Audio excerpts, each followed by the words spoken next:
Morning students, आज हम English grammar में फ्यूचर कॉन्टिन्यूअस टेंस के बारे में डिस्कशन करेंगे। Future continuous tense, affirmative sentences. For example,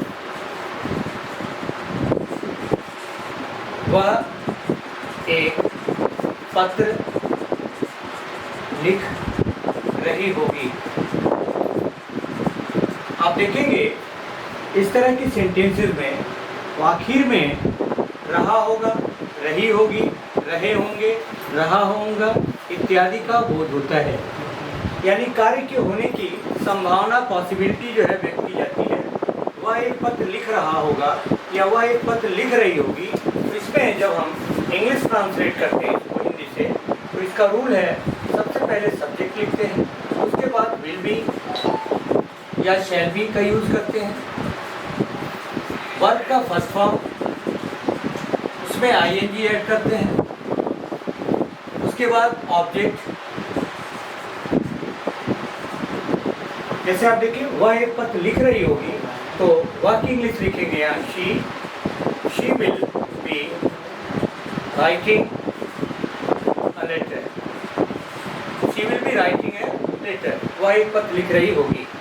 दूसरा एग्जाम्पल आप देखें, वह एक पुस्तक पढ़ रहा होगा।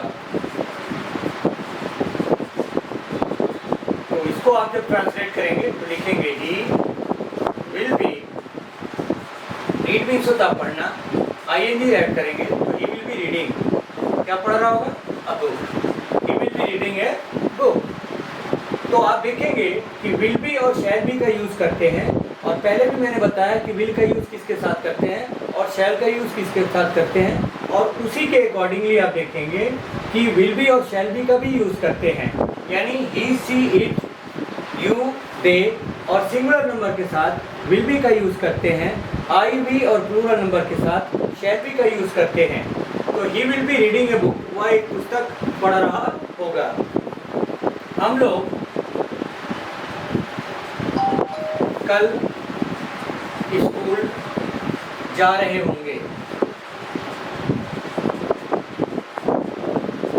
तो हम लोग के लिए क्या लिखेंगे? बी। बी के साथ क्या होगा? Shall be. We shall be going to school. कल के लिए क्या लिखेंगे? टुमारो। आने वाले कल के लिए टुमारो, और बीता हुआ कल रहेगा तो उसके लिए स्टरडे लिखते हैं, और टुडे मीन्स आज, जैसा कि आप जानते हैं। तो हम लोग कल स्कूल जा रहे होंगे, we shall be going to school tomorrow. ये अफर्मेटिव सेंटेंसेस थे फ्यूचर कंटिन्यूअस टेंस के। अब उसके बाद आता है नेगेटिव सेंटेंसेस। नेगेटिव सेंटेंसेस, इसमें निगेटिविटी का बोध होता है, यानी नकारात्मक होगा। जैसे हमने कहा पहले आपको कि वह एक पत्र लिख रही होगी, तो यहाँ पे होगा कि वह एक पत्र नहीं लिख रही होगी।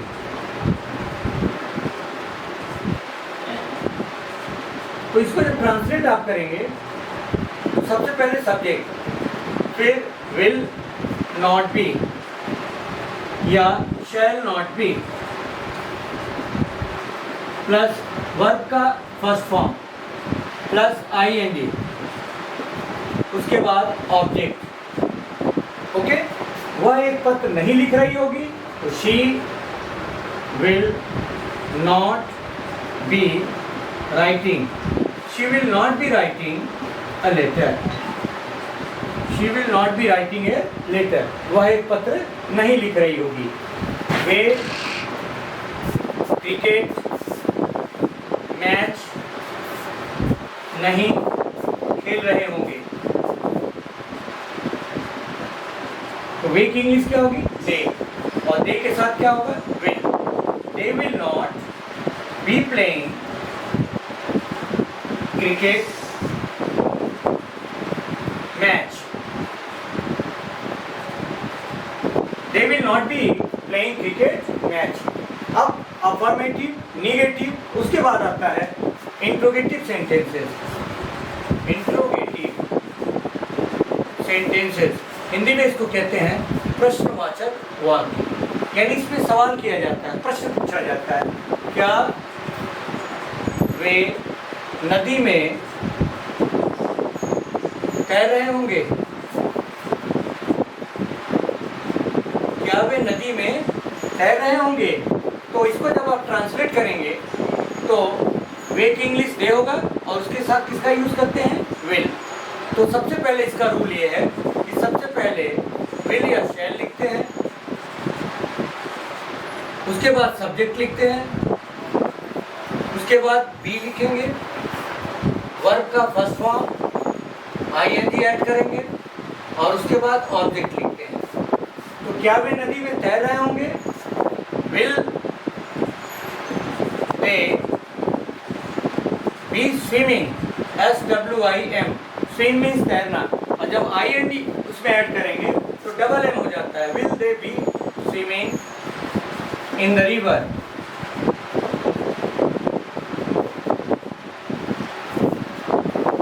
क्या युद्ध के मैदान में सैनिक दौड़ रहे होंगे? क्या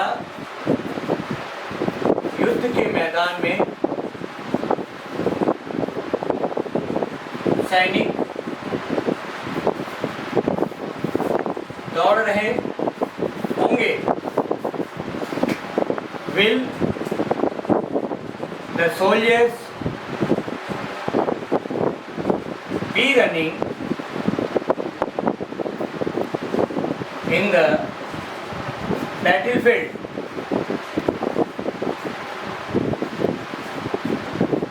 युद्ध के लिए बच्चों बैटल का मतलब भी होता है युद्ध और वार का मतलब भी होता है युद्ध, WAR, लेकिन दोनों का यूज अलग अलग सेंस में होता है। इस पर हम बाद में डिटेल में चर्चा आप करेंगे। Will the soldiers be running in the battle field? उसके बाद आता है इंट्रोगेटिव निगेटिव सेंटेंसेस,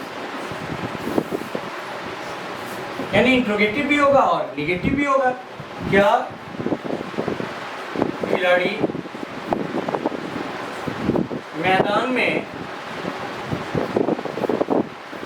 अभ्यास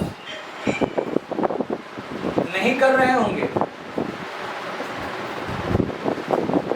क्या खिलाड़ी मैदान में अभ्यास नहीं कर रहे होंगे? तो इसको जब आप ट्रांसलेट करेंगे तो इसका रूल है कि सबसे पहले विल या शैल,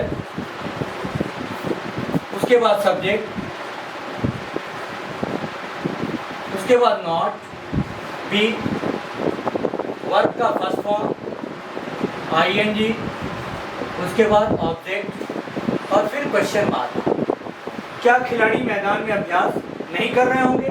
तो will the players not be practising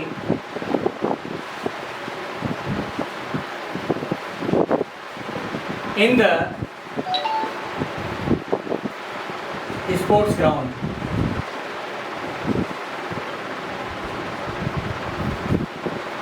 Will the players not be practicing या making their exercises in the sports ground? Exercise करना, अभ्यास करना या प्रैक्टिस करना। तो आप देखेंगे कि इस तरह से पास्ट फ्यूचर कंटीन्यूअस टेंस में अफर्मेटिव सेंटेंस, उसके बाद नेगेटिव सेंटेंस, फिर इंट्रोगेटिव सेंटेंस और at last interrogative negative sentences है। ओके,